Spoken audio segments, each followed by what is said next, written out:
Okay, so this is a 6 months review of my Kickass 75 litre fridge and the fridge slide.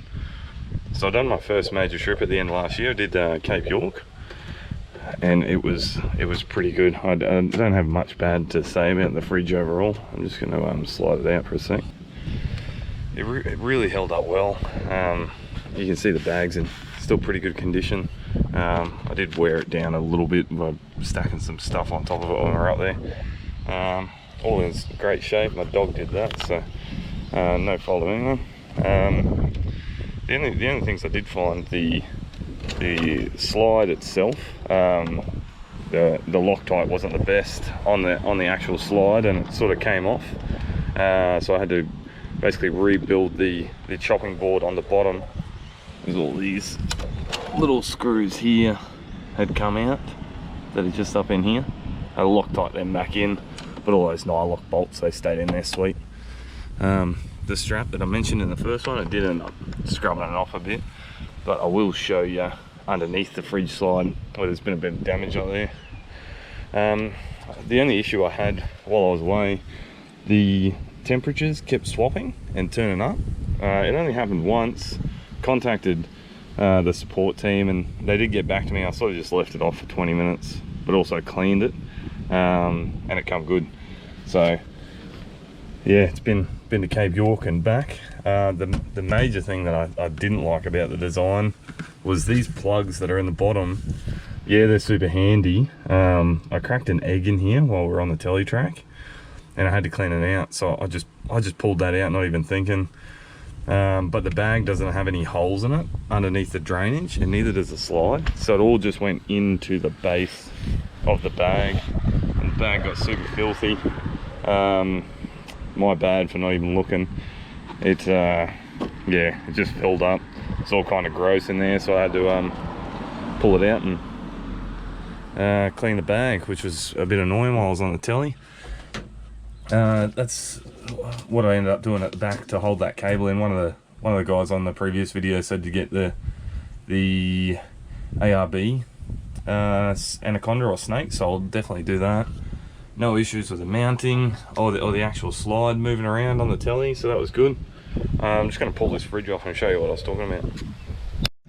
Okay, so this is the fridge slide. They probably just need to put a bit more rubber on the feet. That's just really just ground it right through the paint and stuff like that. Not a big deal at all. I mean, it's just a fridge slide, so yeah, only issue. Now the major improvement I'd like to see is where this drainage hole is at the base of the fridge. This one's not too bad because it's close to the corner.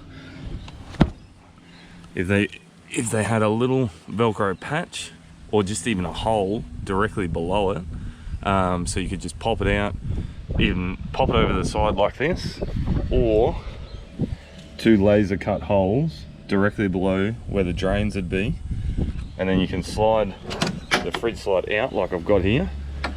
You can slide this all the way out, drain it on your tailgate, put it all back together, and then slide it back in and just rinse your tailgate off. Then you don't have to worry about pulling the whole bag off if you've got a major leak in there, because even though it's Velcro and magnetic, it is kind of annoying to get it in there. Not hard by any means, just not something you really want to do once it's on, apart from a major clean of the outside. And apart from that, no issues. Like, the wear and tear is awesome. I really I didn't flog the car, but put it through its paces on the telly. We also did the CREB and various other tracks, Battle Camp Road and stuff like that, and no issues at all. Just that one where it wasn't working quite properly, just had to reset it. So it's all still good in there. None of the baskets have worn anything down, and it's still going hard. And the other major thing I didn't like was the app, but I'll show you the app in a sec. Kickass has updated it, so it's exactly the same as the Apple app now for Android users, whereas previously it wasn't as good, and you couldn't actually turn each section off, but I'll show you that now. So this is the updated app on the Play Store. They've made some improvements here so you can actually control it a bit better. I'll just jump into the app. That's what the new icon looks like. It's a little gold and white and black one. So I'll just open this up.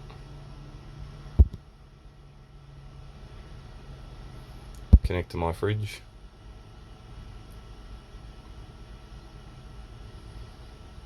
I'll just leave this all on in real time so you can see how the app actually functions.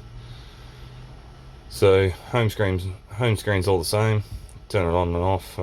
Various other information, what the current bins are at. The major improvement that I was hoping for, you can turn the bins on and off in the Android app now. Whereas previously you couldn't do this, and it was quite annoying because you couldn't do it on the control panel either. You just had to turn it right down, and it wasn't as user friendly. But this is really good now. It's super easy to use. Same icons, they all sort of fit on the screen now. Whereas before, the Android version compared to the iOS version wasn't as good. I'll leave this on in real time so you can see how long it takes to load. It's normally pretty quick, it's not bad at all. And you're not really going to look at this information too much unless you got a problem. But up at the Cape, I didn't have any issues with temperature, nothing. Just that one event where the fridge sort of just had a bit of a moment. And that's it, just back to Bluetooth. So that's all the info there. So this axis still doesn't quite fit on the screen at the bottom here on the 24 hours voltage, but I mean enough so you can read it. That's the only change they probably need to make to the Android app. But yeah, app is good now. No issue with turning the bins on and off, and you can turn the fridge on and off. Good to go for Android users.